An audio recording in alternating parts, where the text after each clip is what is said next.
What's up, you guys? Welcome to the Rated C Podcast. This is your host, Cristopher Zamora. Welcome to another episode. I know the angles are kind of weird today since I forgot to recharge my camera. I had to find a way to make my iPad camera work, and also my GoPro as well over there. Yeah. So yeah, guys, sorry about the cameras for today, but let's get started. Let's get started with the podcast. Israel Adensanya won, man. He defeated Alex Pereira. Damn, man. And it was a badass knockout as well. To be honest, I really thought that he was going to lose. But no, man, he actually redeemed himself. He really did. I thought he was going to lose since he has lost before 3 times against Alex Pereira. But this time, he was tired of losing against Alex. So now it was time for redemption. And guess what, man? He did, man. He KO'd him on the second round, which was crazy, dude. I thought this fight was going to go like around round 4 or 5. But he finished it in round 2. That's good, man. I can't say anything bad about Israel, man. He's a G. He's did so well against Alex Pereira.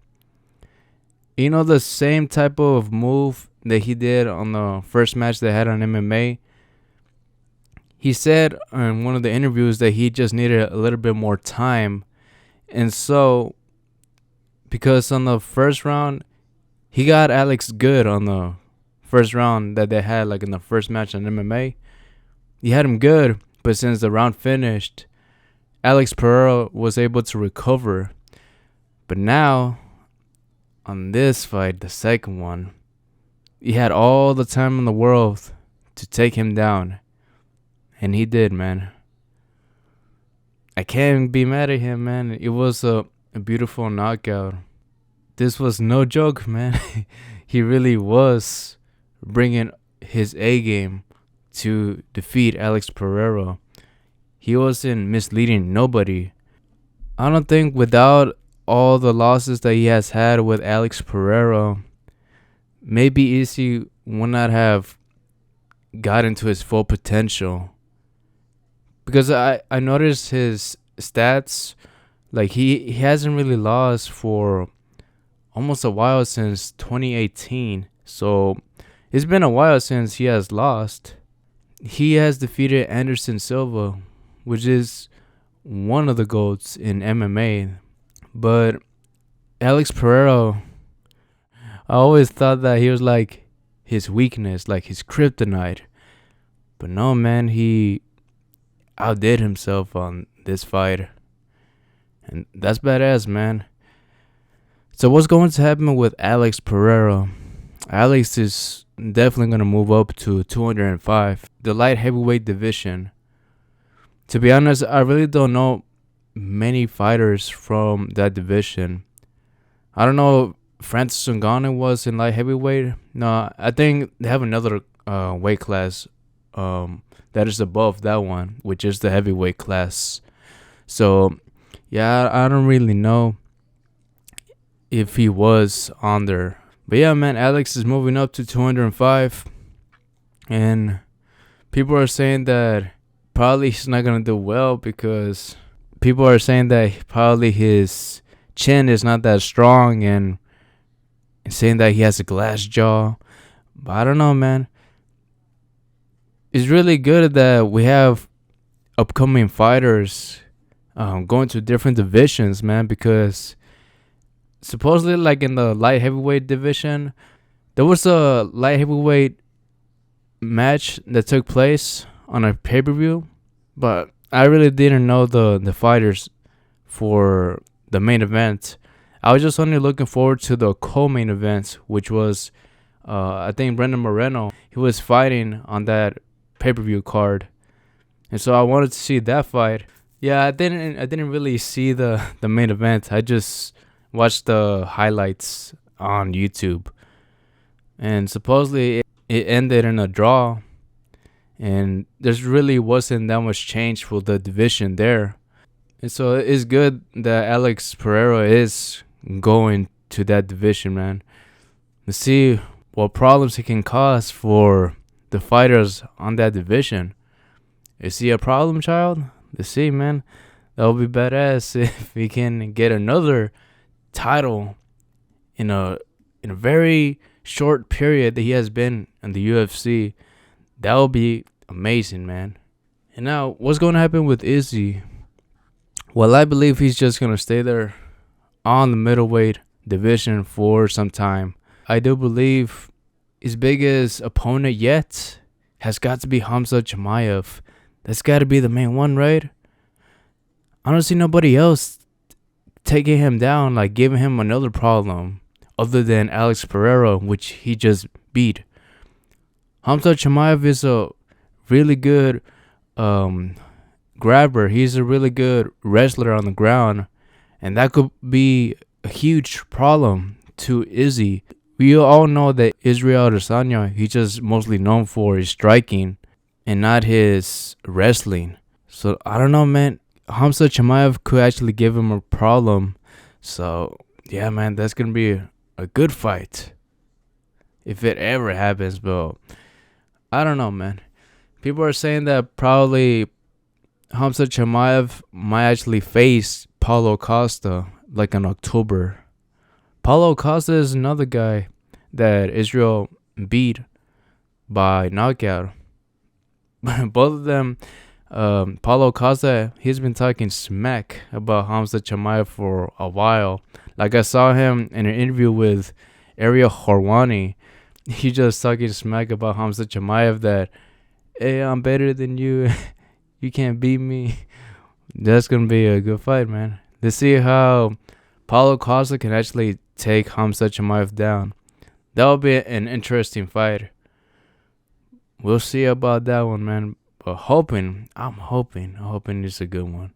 Speaking of fights, we have a mega fight coming up this week. You guys are probably listening to this podcast on a Tuesday, and I usually record my podcast on a Saturday.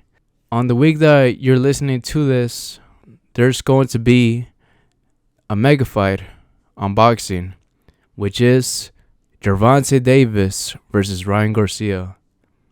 This has been one of the most anticipated fights in today's era. These guys have been going at it on social media for quite a while, and now this time we're going to see them fight on April 22nd. I have given my prediction before, but if you guys did not listen to that podcast, I'll give you my prediction again. Ryan Garcia is going to win by knockout. Yes, you probably think I might be crazy, but this guy is good. He's good, man. Don't get me wrong, Gervonta Davis is good as well. What makes Ryan Garcia an even better fighter than Gervonta Davis is probably his speed and also his strength. Gervonta, on the other hand, he only has strength. I think he just mostly has strength. And Ryan, man, he's just too fast for most of his opponents. And I'm guessing he's going to be the same way with Gervonta. He's going to be too quick for Gervonta, and he won't be able to keep up with him. And that's how I believe that Ryan is going to get him with a good left hook. Maybe not a knockout, but a knockdown. Gervonta is definitely going to get back up. Yeah, you know what? Probably could go on points. Yeah, Ryan Garcia by points or knockout. See, look, there's two ways that this fight can actually go. And probably I might be right by one of these. Like I said, Ryan Garcia can actually win by points. That's my first prediction.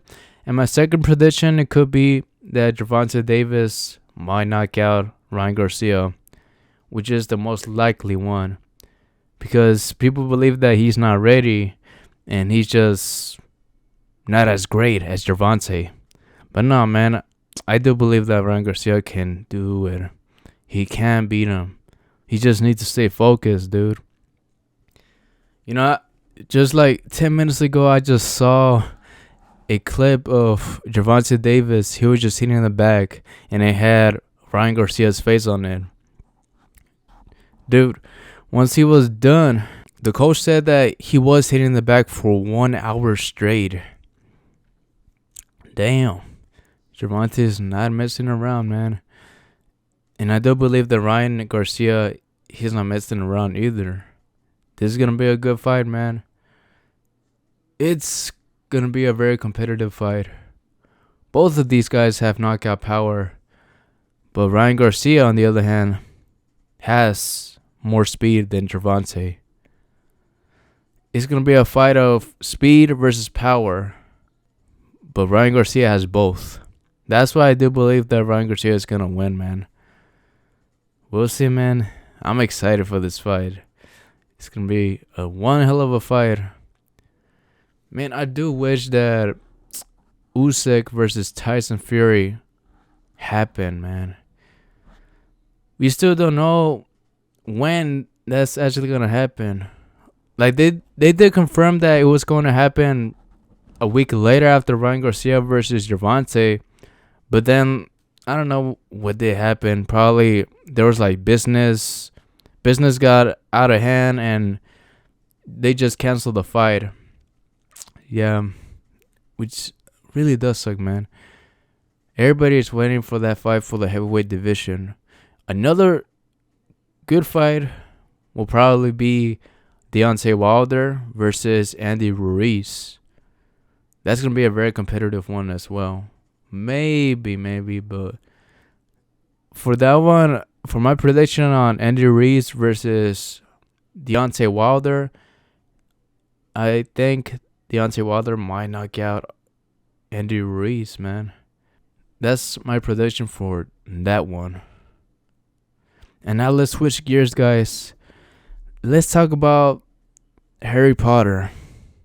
I had mentioned in the past that Harry Potter is definitely one of my favorite franchises ever since I was a kid, man.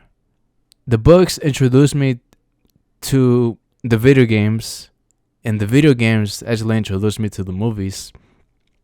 For me, it was kind of different because, yeah, I did see the books like in the library, like in my school library, but I never actually read them because these books were huge and the letters were so small.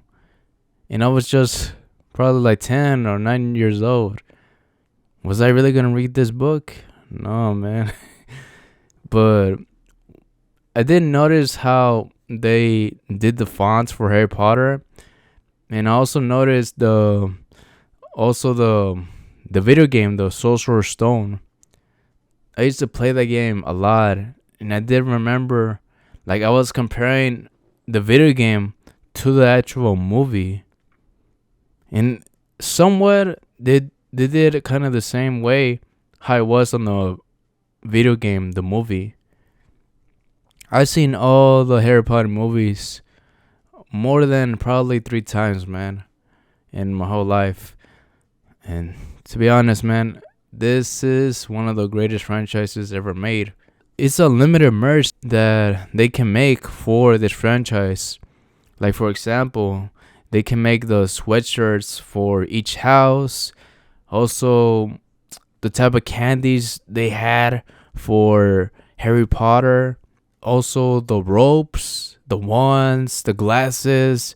There's a lot of ways that they can earn a lot of money from this franchise.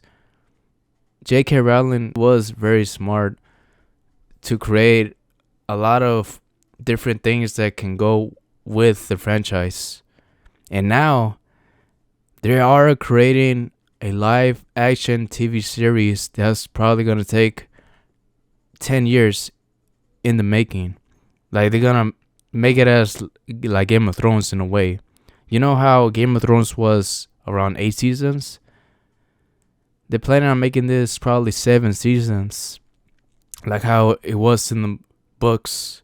Like each book, it was 1 year, and I think they're gonna do it the same way for the TV show.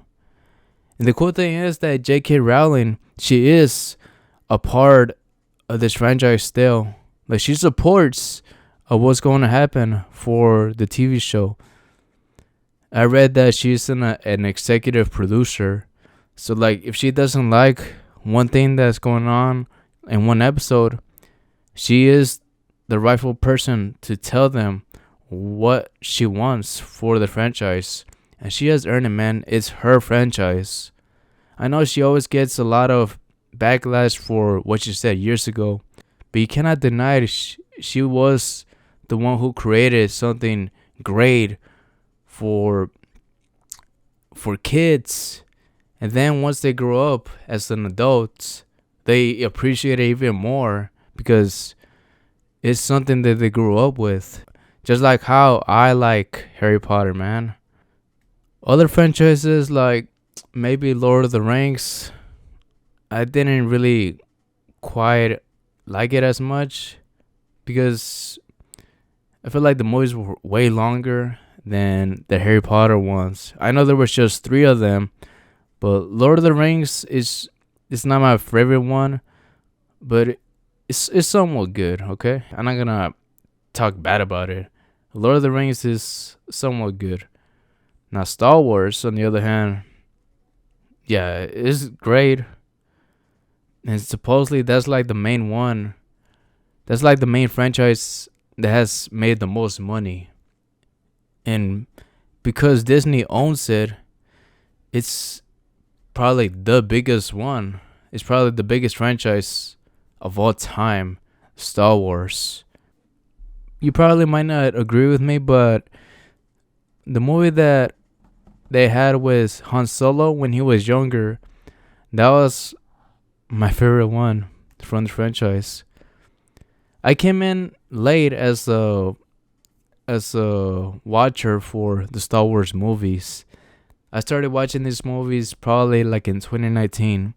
Yeah, I did not grow up watching these movies, but I gotta say, they're good. Yeah, they're good. But my favorite one is Star Wars: A Solo Story.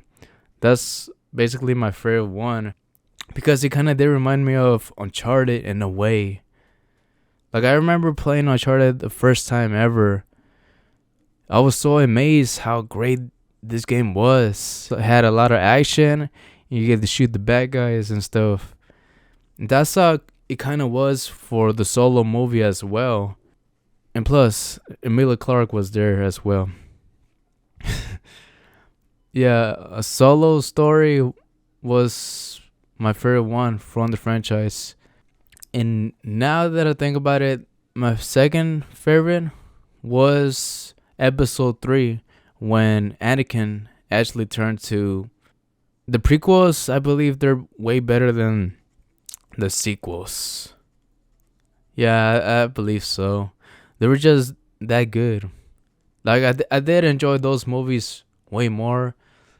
Maybe because they were like early 2000s movies and like the 80s and 90s movies. I'm just gonna say they were just a little bit old school, but the 2000s ones were just good. To be honest, I still haven't seen The Mandalorian season 3 yet, but I've been hearing stuff about it that's saying that it's just not as great as it used to be. But I did remember how awesome it was the first 2 seasons. I don't really know how much they have changed, but like probably after they're done with season 3 of Mandalorian, I'll probably watch it. I actually got to see that Jack Black actually came out in one of the episodes. That's so random, but I never really thought that he will come out on Star Wars TV show or movie. Yeah, it's just so surprising. That was a really big surprise, Jack Black coming out, which is cool, man. He probably likes Star Wars and he got the role. to play a character on Star Wars movie.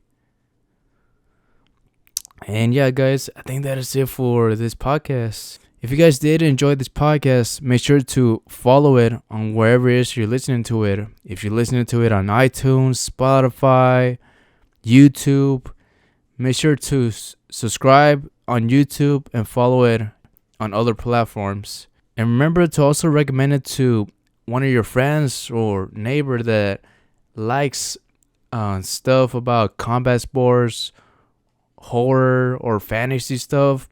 Maybe they will enjoy this podcast as much as you do. Anyways, guys, thank you so much for tuning in. Like and subscribe on YouTube and follow it on other social medias. As always, guys, take care and live to the fullest. Bye.